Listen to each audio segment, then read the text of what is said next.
मुंबई बँकेला भूखंड देण्याच्या निर्णयाला अर्थ विभागानं आक्षेप घेतलाय। जाहिरातीशिवाय भूखंड दिल्यास इतरांकडूनही मागणी होण्याची शक्यता आहे। अर्थ विभागाकडून भूखंड देण्याबाबत हा अभिप्राय दिलाय आणि गृहनिर्माण विभागाकडून मुंबई बँकेला सायन परिसरामध्ये 2500 चौरस मीटरचा हा भूखंड देण्याचा निर्णय घेण्यात आलेला होता। सायनमधल्या भूखंडावर सहकार भवन बांधण्यासाठी मुंबई बँकेचा प्रयत्न होता। अर्थ विभागाच्या अभिप्रायामुळे भूखंडावरून आता वादाची शक्यता आहे। आमचे प्रतिनिधी ओम देशमुख या संपूर्ण घडामोडीवर लक्ष ठेवून थेट जाऊया ओमकडे। ओम, मुंबई बँकेला भूखंड देण्याच्या निर्णयाला अर्थ विभागानं आक्षेप घेतलेला आहे। काय नेमकी सगळी घडामोड आहे आणि कशा पद्धतीने सगळं प्रकरण आता पुढे चाललंय?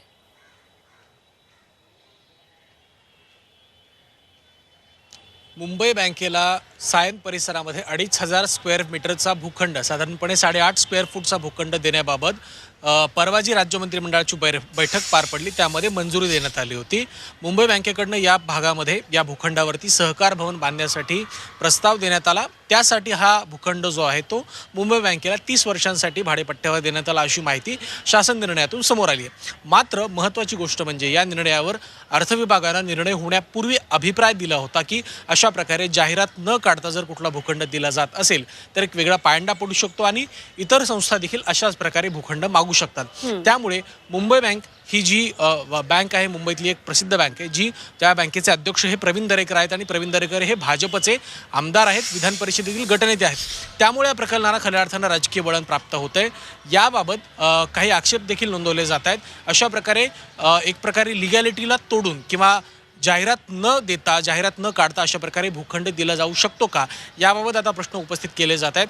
त्यामुळे हा जो भूखंड आहे, हे जे प्रकरण आहे ते कुठेतरी वादाच्या भोवऱ्यात सापडण्याची चिन्ह आहेत। अर्थ विभागानं अभिप्राय देऊन सुद्धा जर अशा प्रकारे भूखंड दिला जात असेल तर तो व्यवहार्य आहे का, असा आरोप देखील आता केला जातो। त्यामुळे मुंबई बँकेला देण्यात आलेल्या भूखंडावरून आता नवा वाद निर्माण होण्याची शक्यता आपल्याला आठवत असेल।